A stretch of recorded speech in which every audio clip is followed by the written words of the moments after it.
Give me some space. Stop contacting me unless I say so, my girlfriend told me. I said, okay. Then she showed up everywhere, calling me controlling. By the weekend, her friends accidentally exposed what she'd been hiding, and her whole narrative collapsed overnight. Hey Reddit, my girlfriend told me not to reach out unless she contacted me first, so I followed her rule, built my own routine, and moved on. Then she started showing up everywhere calling me the manipulator. Before we get to that, let me start from the beginning. Before anyone jumps in with the both sides take, just read the whole thing first. I know how it sounds on the surface. It doesn't sound like the full picture until you get to the end. Celia and I were together about 9 months, and the first 4 were genuinely easy, the kind where you wake up and nothing feels heavy. She'd text me ridiculous client screenshots and haunted-looking houses from showings. I'd send her chaos from the clinic, a golden retriever offended by a routine checkup, a cat ruling the supply closet like a king. I'm Nolan, 29. I'm a vet tech at a small animal clinic on the east side. Been there about 3 years. It's not glamorous. Scrubs, nails, kennels, blood panels. But I like it. Animals don't do mind games. Celia's a real estate agent, and she's good at it. We met on a dating app, and our first date was this little Vietnamese spot in a strip mall. She ordered for both of us without asking, something that would usually annoy me, but she nailed it. We stayed for 3 hours, just talking. That night she mentioned her family, a younger sister, Britt, their mom Diane, their quiet dad Frank. Celia was the axis, the one everyone deferred to, whose plans became the plan. She said it like it was normal, and at the time I didn't question it. The first few months stayed smooth. We saw each other 3 or 4 times a week. Around month 3, she started leaving things at my place. A couple months in, she asked to share locations for safety. I agreed. It all felt natural. Then around month 5, things shifted. Replies got slower, hours instead of minutes. Plans became tired or busy, with no alternative offered. I figured work was ramping up, so I backed off. But her social media told a different story. She'd tell me she was crashing on a Thursday night, and then I'd see posts from that same evening, out with friends for hours, laughing like nothing was wrong. First time, I gave her the benefit of the doubt. Plans change. Second time, same thing. Third time, I started paying attention. When I brought it up, gently, not accusatory at all, she snapped. Said I was monitoring her like she owed me a report. Said I was being controlling for even noticing. That reaction hit harder than the lying did, honestly, because she made me feel like the problem was me for paying attention, not her for not being straight with me. That should have been my first real warning sign, because the version of Celia from those first 4 months, the one who seemed genuinely excited to be around me, who made me feel like I actually mattered to someone, that version started disappearing so gradually, I didn't notice until she was mostly gone. It wasn't temporary. About 6 weeks before everything went sideways for real, I was getting ready to head out on a Friday evening. Had plans with the boys, Gavin, Leo, and Rory. We'd been trying to lock down a night for weeks. Schedules kept not lining up, and we'd finally nailed down a Friday at Leo's place. Simple night, food, board game, catching up. Nothing crazy. Celia had shown up at my apartment earlier that afternoon unannounced, which was fine. She had a key by that point. She came in, kicked off her shoes, grabbed some leftover chicken from my fridge, and settled onto my couch like she lived there. Feet up on the coffee table, phone plugged into my charger, scrolling through something while she ate cold chicken straight out of the container. I was grabbing my jacket when I mentioned it. Hey, boys' night tonight. Should be back late, don't wait up. She looked up from her phone. That's tonight? Yeah. Been planned for a couple weeks. Can't you just cancel? It's not like it's a huge thing. I stopped and looked at her. She was sitting on my couch, in my apartment, eating my food, and asking me to cancel plans I'd made before she showed up. It is kind of a thing. We haven't all been together in weeks. I'm not canceling. Something shifted in her expression. That look she got when she wasn't getting what she wanted. So your friends are more important than me. That's not what I said. It's what you're showing me. What followed was about 20 minutes that I've gone over in my head more times than I can count. It started with her saying I never made her feel like a priority. Then it moved into how I should be able to read the room without being told. How a boyfriend who actually cared would adjust his schedule when his girlfriend needed him. She laid it all out calm as hell, like she'd already decided how this was gonna go. Then she said the thing. She sat up straight, put the container down, and looked at me with this steady, serious expression, like she'd been waiting to drop this on me. I think the issue is that you don't understand how this needs to work between us. I need to be the one who decides when we spend time together, when we talk. I'll reach out when I want to connect. You don't initiate contact unless I say it's okay. That's what I need. The room was quiet. I could hear the fridge humming. A car going by outside. She kept going, voice even, like she was stating something obvious. Men are supposed to adapt to what their partner needs. That's just how it works. If you can't do that, then we have a real problem here. I stood there, jacket half on, keys in my hand, looked at her for a long time, didn't argue, didn't ask why, didn't tell her that was insane or unfair or controlling. I just let it sit there in the room between us. Arguing wouldn't fix it, so I stopped negotiating with someone who'd already decided. Was it a message? Yeah, I'm not available for this. Okay, I said. That's it? Just okay? Yeah. Okay. She looked almost surprised I didn't push back. Then she relaxed, like she'd just closed a deal. Good. I think that's going to make things a lot better for both of us. I nodded, grabbed my keys, walked out the door without another word, and drove to Leo's place. I didn't think about it the whole night. Laughed at Rory's jokes, gave Gavin grief about how long he took making moves in the board game, ate the pizza Leo had ordered. But somewhere under all of that, something had locked into place in my head. She'd just handed me a rule book and acted like it was totally normal, and I decided I was going to follow them. Every single one. To the letter. Sunday morning. Before I did anything else, pulled up the messages and typed one line. Just confirming what you said. You want to be the one to reach out first. I won't initiate unless you say it's okay. Took her about 15 minutes to reply. Yes, don't contact me unless I reach out. There it was. Her rules. Her words. In writing. I screenshotted it, saved it, and moved on. Monday morning, before I even left the apartment, I sat on the edge of my bed and went through my phone like I was doing maintenance. Read receipts off everywhere. Last seen off. Muted Celia completely. No alerts, no banners, nothing. Her messages could still land, but I wouldn't see them unless I checked. Then I stopped. No texts, no calls, no sending her anything. Her rules, her timeline. That same week I changed my locks through the building manager. Quiet, practical. She'd had a key. Now she didn't. The first few days were harder than I expected. Not because I missed her, but because my body was used to reaching. I'd be mid-shift at the clinic and my hand would drift toward my phone. 3 times in 2 days I almost sent her something before catching myself. By day 4 or 5, the silence stopped feeling like punishment and started feeling like relief. Gavin was the first person I told. We've been close since college. He's a bookkeeper downtown. Deadpan, sharp, the type who notices patterns before you do. Over coffee, I laid out the apartment scene and her rules. He listened, turned his cup once, and said, "My sister did this to my parents." Then he explained the whole golden child dynamic, conditional love that shows up when it's convenient, and looked at me like it was simple math. She doesn't want a boyfriend. She wants someone on standby. Leo was next. Physical therapist. Calm, confident. When I told him, he just nodded. Good. Fill that time with something better. So we did. Gym at 6 a.m., Monday, Wednesday, Friday. Gavin texted at 5:15 to make sure I was up. By week 2, I was sleeping better, and that low-level anxiety buzz finally started to fade. Rory was the 4th piece. Sous chef, loud, funny. He dragged me to his restaurant after close, and we ate in the empty dining room talking about anything except Celia. Leo started a group chat that week, just the 4 of us. Dumb messages in the middle of the day, little relief valves. It became the center of my social life without anyone naming it, and I finally signed up for the woodworking class I'd been putting off.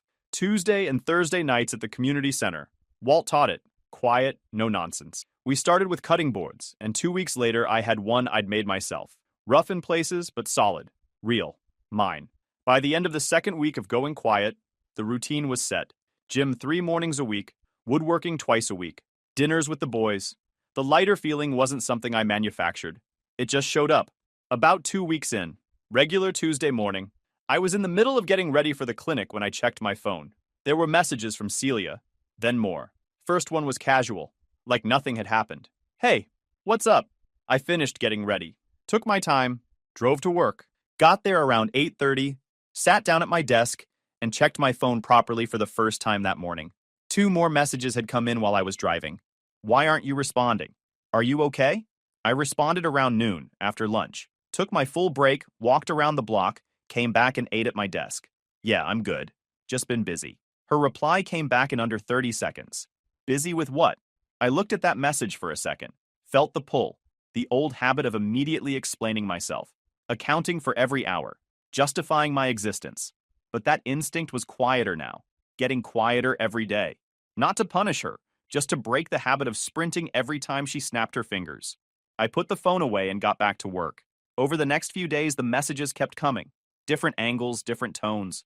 Sometimes casual, sometimes frustrated, sometimes sad. Why are you acting like this? I thought we were fine. This feels really immature, Nolan. That last one almost made me laugh out loud.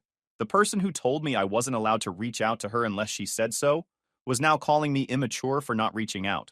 The irony wasn't exactly hidden. Around day 20, she started calling. We'd barely done phone calls even when things were good. We were texters. Now my phone would ring during shifts, during gym sessions, during woodworking class when I had sawdust in my hair. I let most of them go to voicemail. Listened to them on the drive home. One stuck with me. Started soft, almost sweet. I miss you. I just want to talk. Then it shifted halfway through, her voice getting tighter. You're doing this on purpose and you know it. The flip from one to the other in the same message said more than either part did on its own. It wasn't that she missed me. It was that she missed being able to pull the string and watch me move. Answered one call on a Thursday evening because we'd have to actually talk at some point. She wanted to know where I'd been. I told her I'd been busy, spending time with friends. She pushed back, said I was playing games, that the whole silence thing was manipulative. I reminded her calmly that I was doing exactly what she'd asked me to do. She didn't like hearing that.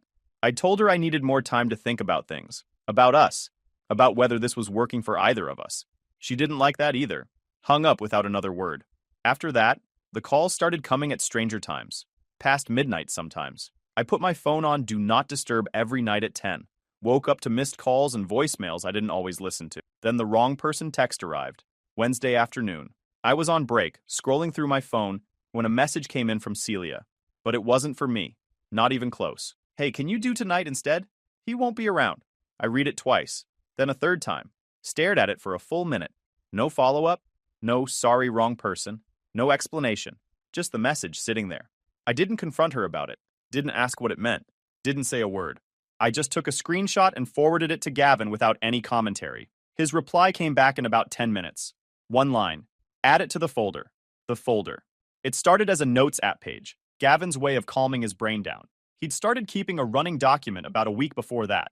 A shared document where he logged everything. Timestamps, screenshots, dates of calls, the pattern of how things were escalating. He did it quietly, without making it a dramatic thing. Because that's how Gavin works. He just organizes chaos. That message confirmed something I'd been suspecting for a while. The timeline didn't line up. There were nights she'd told me she was exhausted, couldn't see me, needed to be alone, and now there was hard evidence suggesting she wasn't alone at all. Not with me anyway.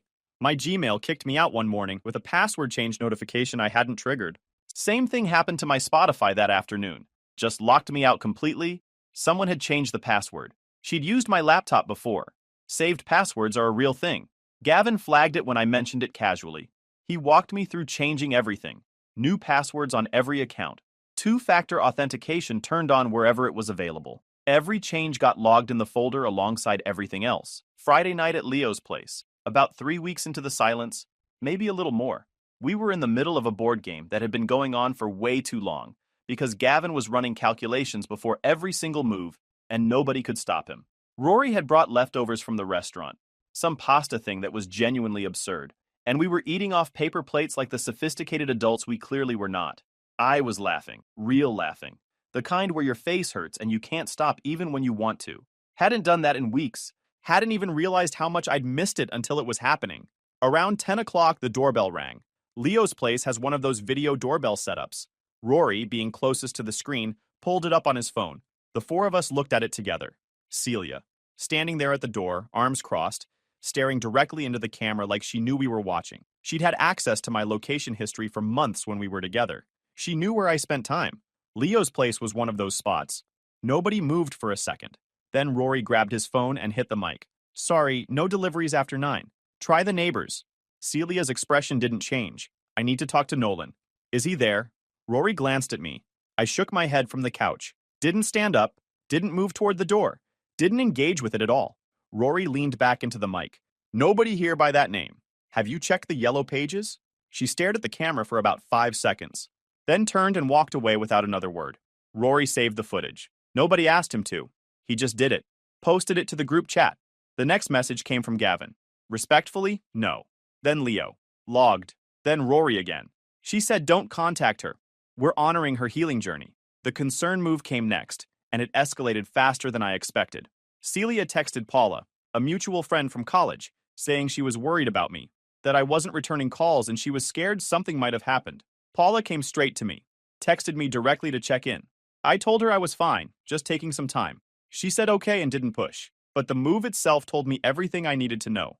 Celia wasn't just trying to reach me anymore. She was trying to gather information about what I was doing, who I was with, through other people. 2 days after that, she filed a wellness check. Monday morning, I was lacing up my shoes, about to head to the clinic, when there was a knock at my door. 2 officers, polite, professional, nothing aggressive about it, said they'd gotten a call about a welfare check on my address. Someone had reported they were concerned about my well-being. I told them I was fine, showed them I was literally about to go to work, asked if they could tell me who'd made the call. They couldn't. That's not how it works. Thanked them, closed the door, and stood there for about 30 seconds just breathing. Then I sent a message to my building manager, flagged that 2 officers had come by on a welfare check that morning, that it was a false alarm filed by someone without my knowledge, and asked if I should file a formal report. She said yes. I did. Documented the date, the time, the officers' names, forwarded everything to Gavin. The workplace package came about a week after that.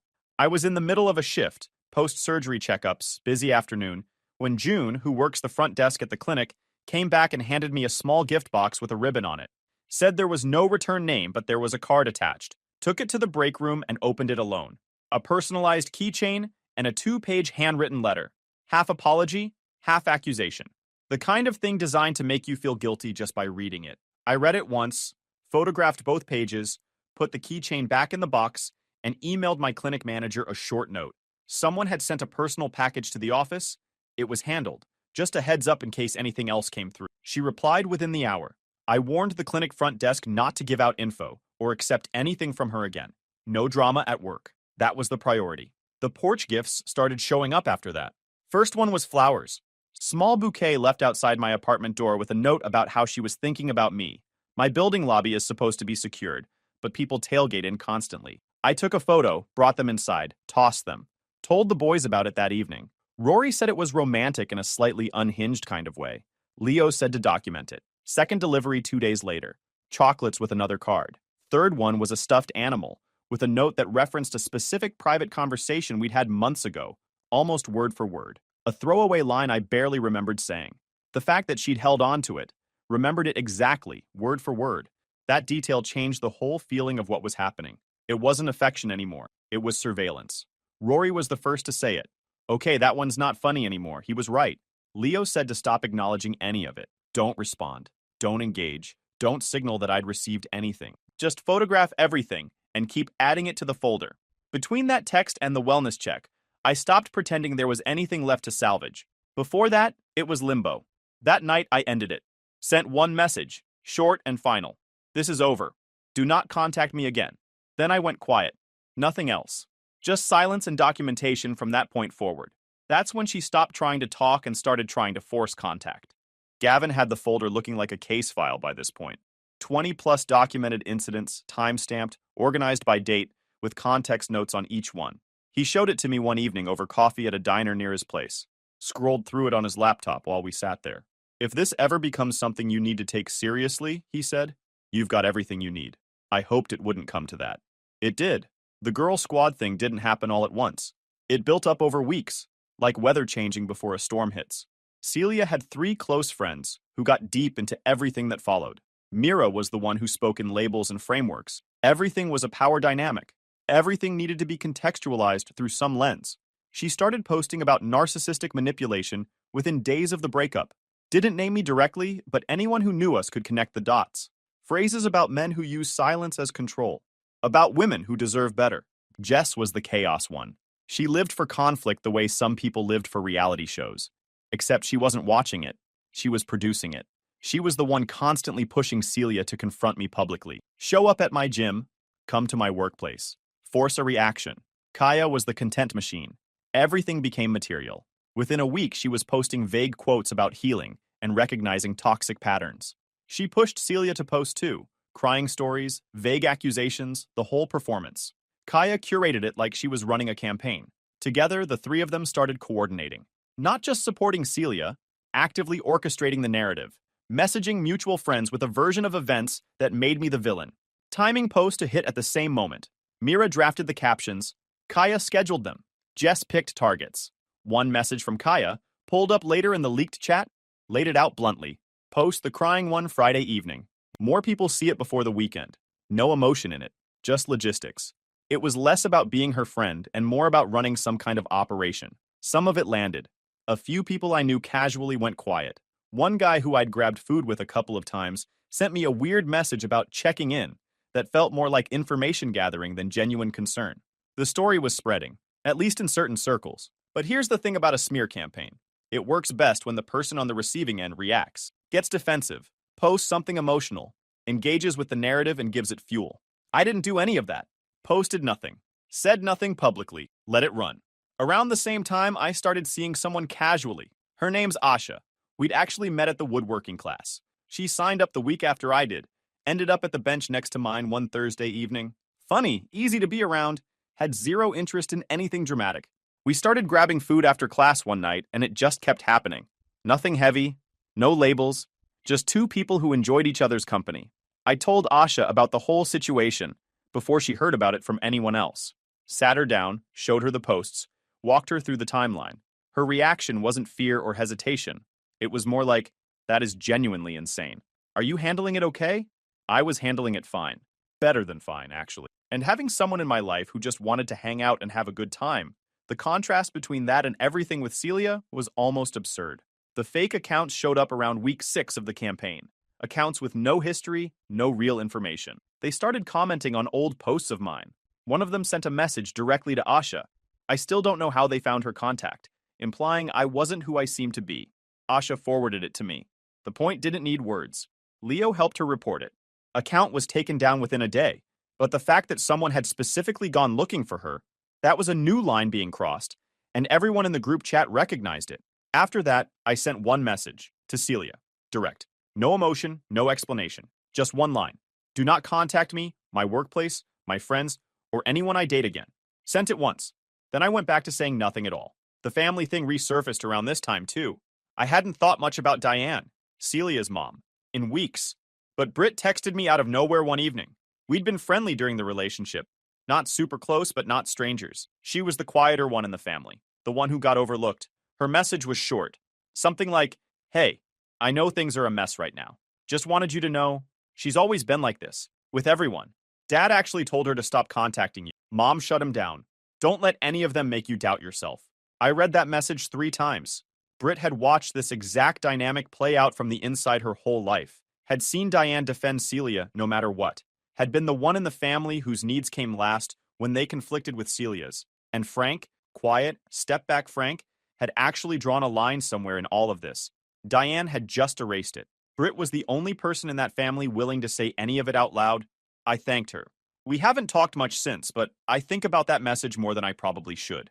The public event meltdown was the thing that cracked everything wide open. A mutual friend named Dante was having a birthday gathering at a restaurant downtown.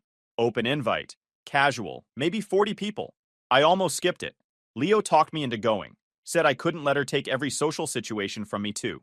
I went. Brought Gavin and Leo. Spent the first hour having a genuinely good time. Talked to people I hadn't seen in months. Laughed at stories. Ate the food.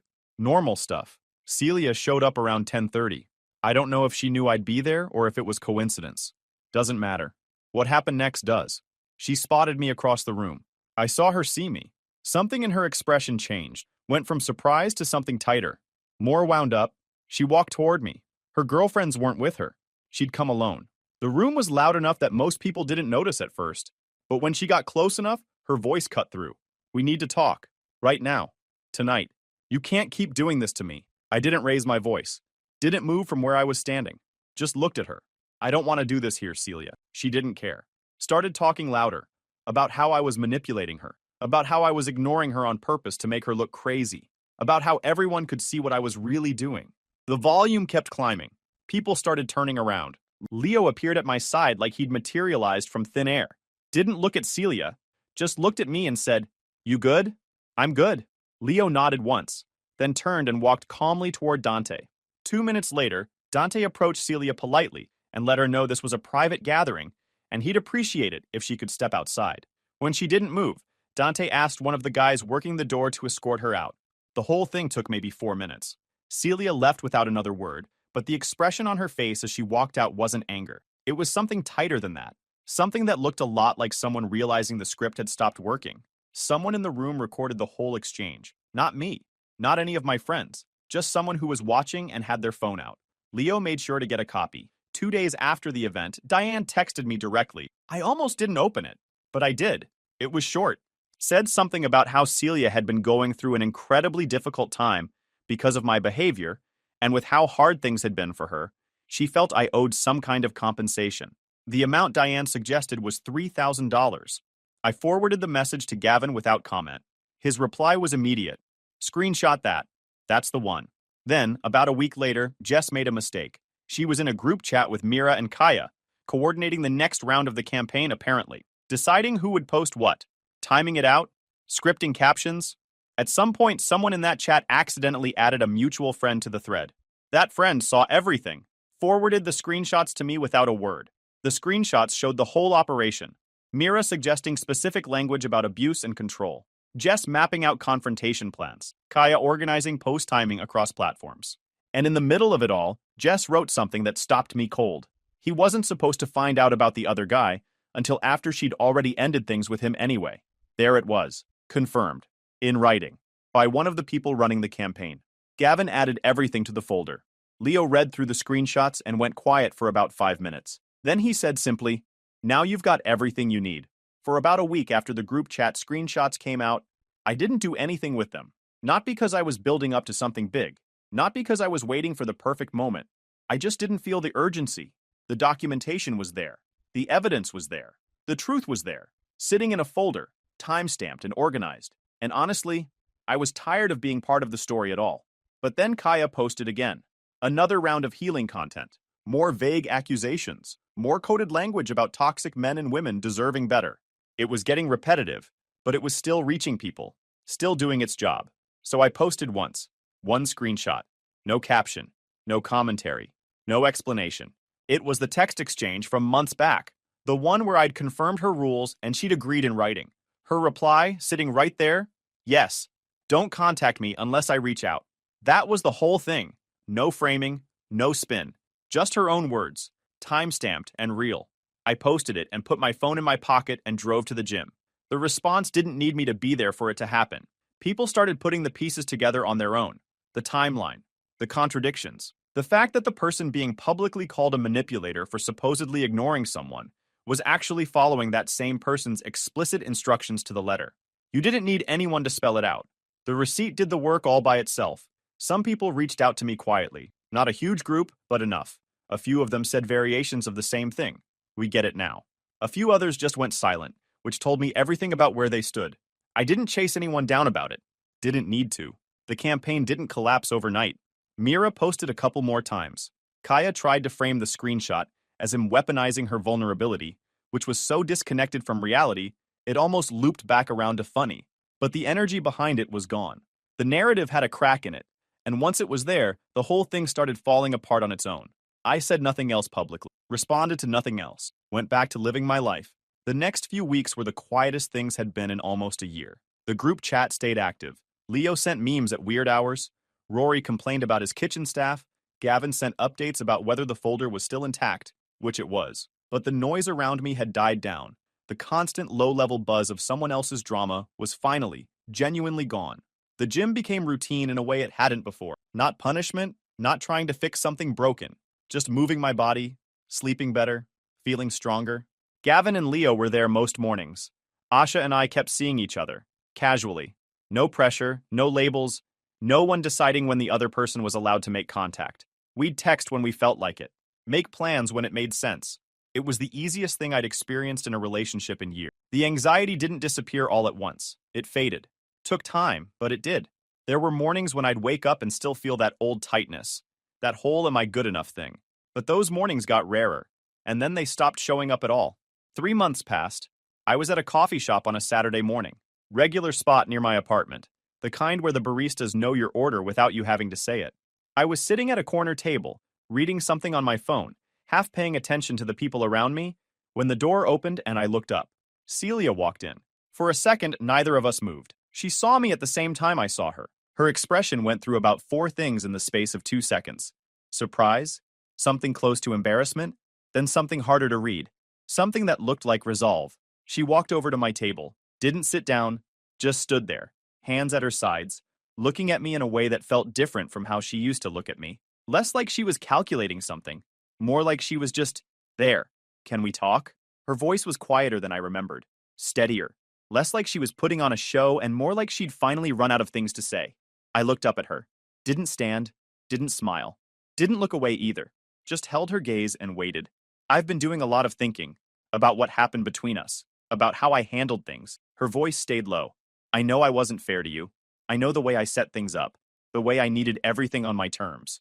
I know how that looks now. The coffee shop was quiet around us. Someone at the counter was ordering. The espresso machine hissed. A door closed somewhere in the back. Normal sounds. Normal morning.